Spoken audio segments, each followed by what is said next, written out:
presentar este trabajo sobre la glándula parotoidea en la familia Ambistomatidae. Quería sacar la cámara por las dudas. Bueno, cualquier cosa, si se traba, me dicen y saco la cámara, ¿sí? Dale, no hay Porque ahora problema. no veo cómo sacarla. Por ahora está bien fluido. Perfecto. Bueno, este trabajo es parte de mi tesis doctoral que estoy realizando en el Laboratorio de Biología de Anfibios y Histología Animal de la Universidad de Buenos Aires. Para comenzar vamos a hablar un poco de la piel de los anfibios, que está formada, como en todos los vertebrados, por una epidermis y una dermis subyacente. Esta dermis está dividida en un estrato esponjoso y un estrato compacto. Una de las características justamente principales o únicas de los anfibios es la presencia de glándulas dérmicas, generalmente en el estrato esponjoso. Y esto es una sinapomorfía del grupo de los anfibios.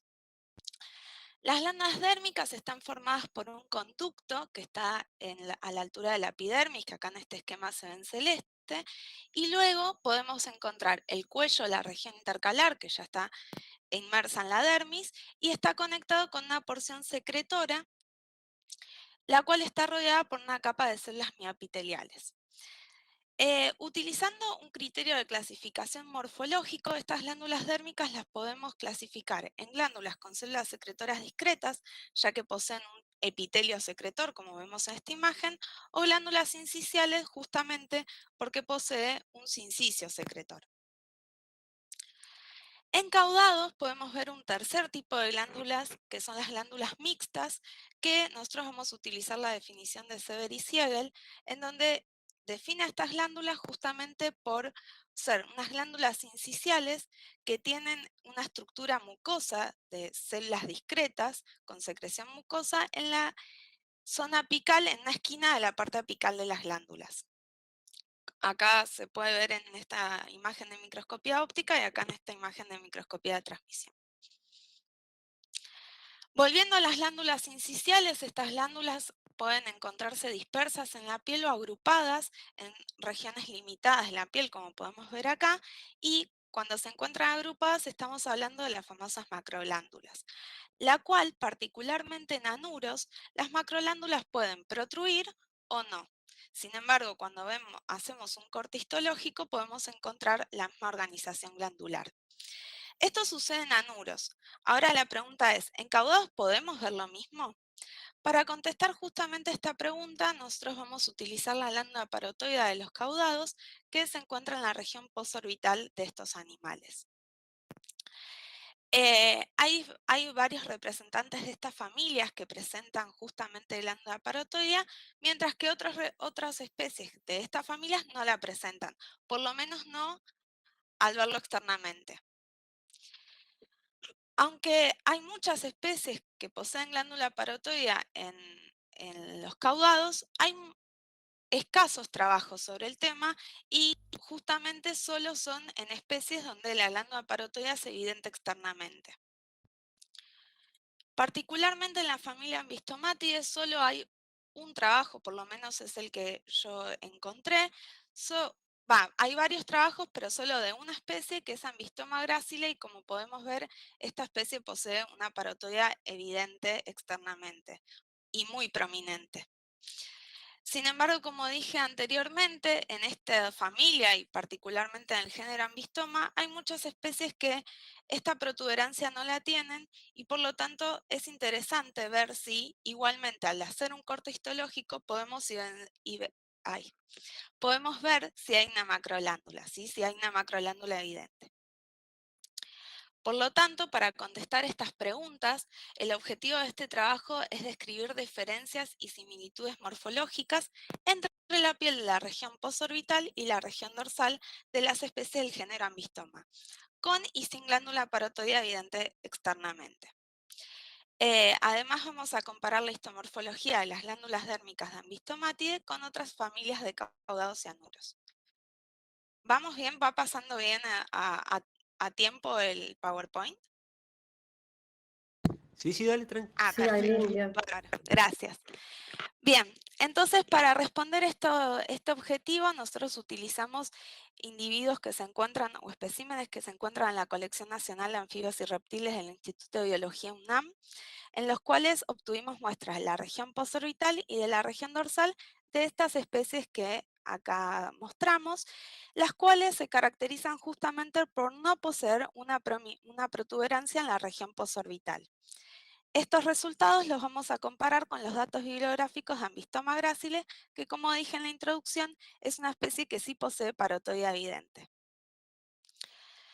Las muestras fueron procesadas tanto para microscopía óptica como para microscopía electrónica de barrido, y para microscopía óptica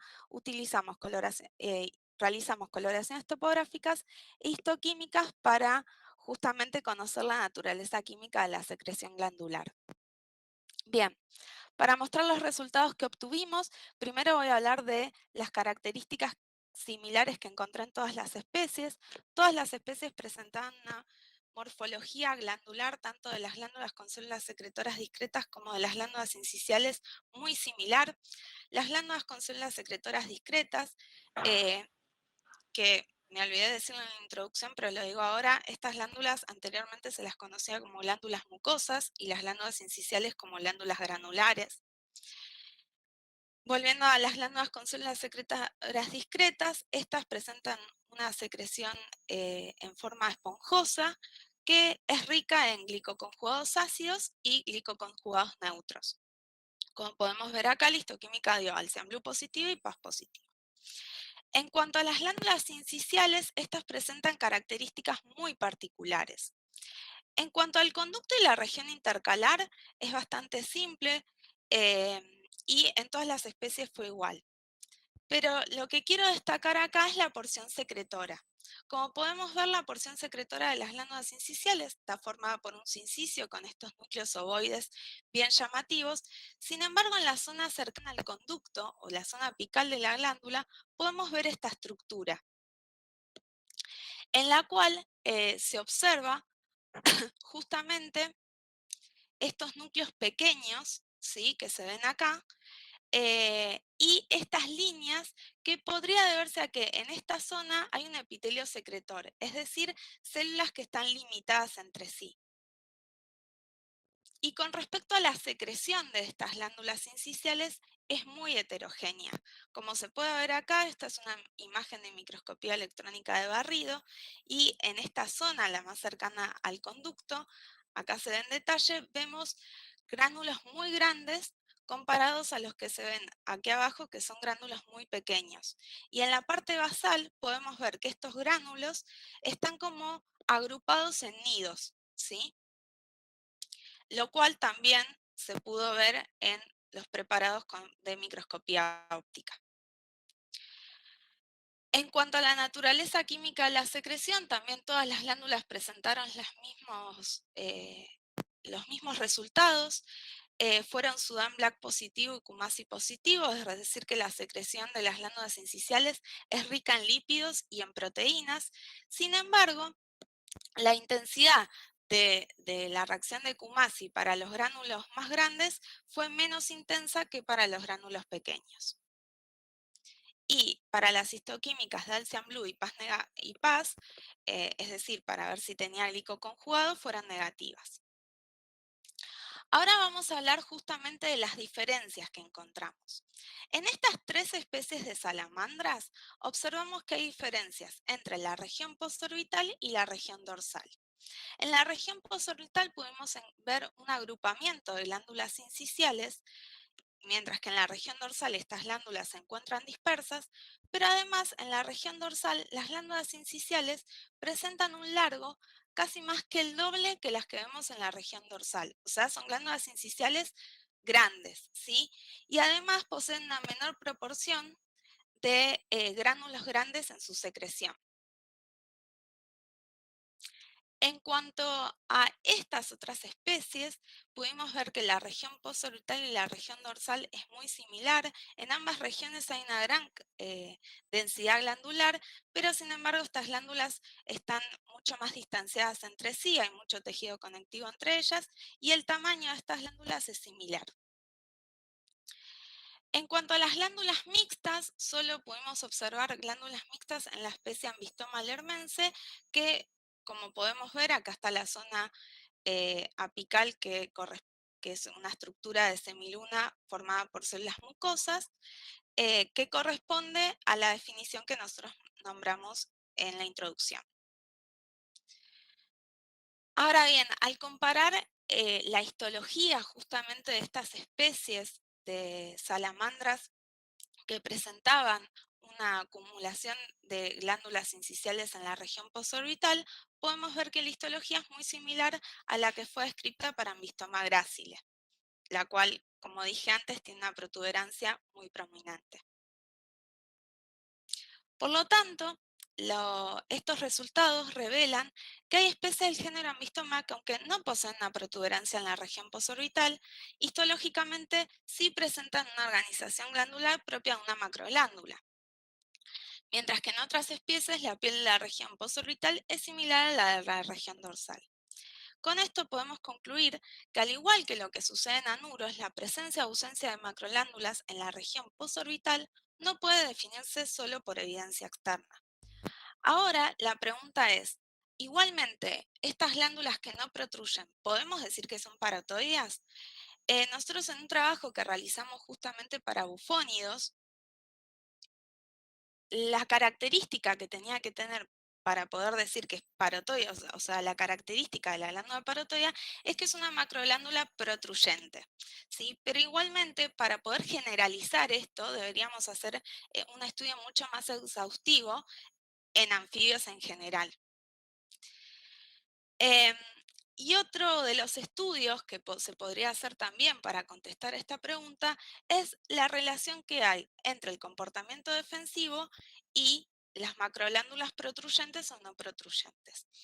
Sobre el comportamiento defensivo en la familia Ambistomatidae y más específicamente en el género Ambistoma, yo por lo menos encontré solo un estudio de 1977 en donde justamente marca que las especies que poseen una glándula parotoidea evidente externamente exponen esa región cuando se sienten amenazadas. En cambio, las que no poseen esta protuberancia exponen su cola. Acá en estas imágenes podemos ver lo que está en blanco, es justamente la secreción glandular.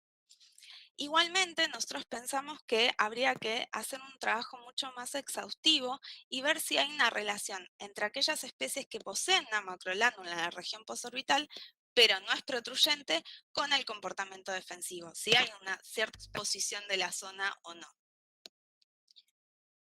En cuanto a la comparación de la familia Ambistomatidae con otras familias de caudados, podemos ver que tanto las glándulas con células secretoras discretas, las cuales acá no puse imagen, era muy similar en todas las familias, y también observamos que las particularidades que posee la glándula sincicial en Ambistomatidae, como nombramos, esta secreción tan heterogénea, también se pudo ver en especies de otras familias de caudados.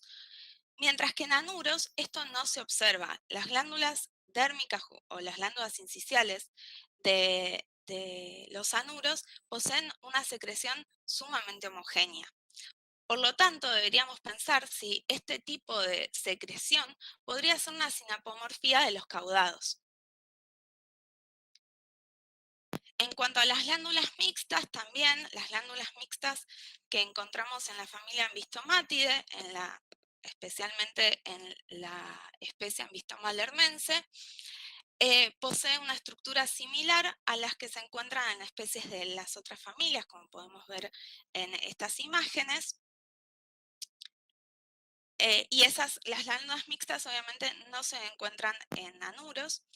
Y otra característica que es importante destacar es cómo está compuesta la porción secretora de los Ambistomatidae. Esto que encontramos esta heterogeneidad en la porción secretora, donde acá observamos células que podrían estar limitadas entre sí, puede deberse, por ejemplo, a cómo es el desarrollo de estas glándulas. En anuros vemos que el sincicio es totalmente homogéneo en toda la glándula, en la extensión de toda la glándula sincicial. Y en caudados justamente no.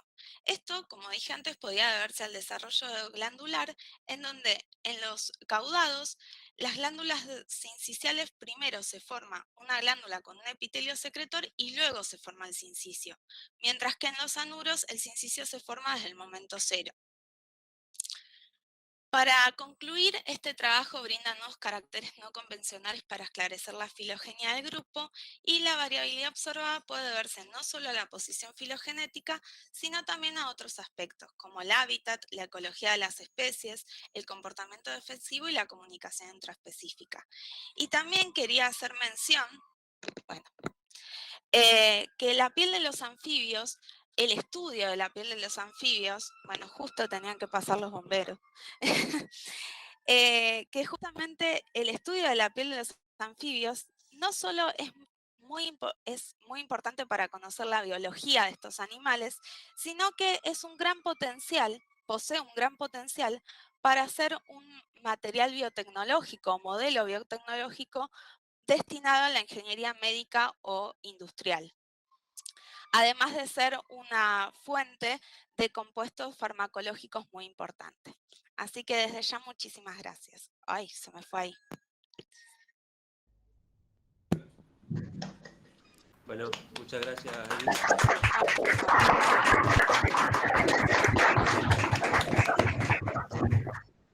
Bueno, si hay preguntas, estamos con tiempo. Ahí te están saludando por chat, pero... Gracias, gracias. Bueno, si no hay preguntas, entonces vamos a dar por finalizada la sesión 1 de morfología.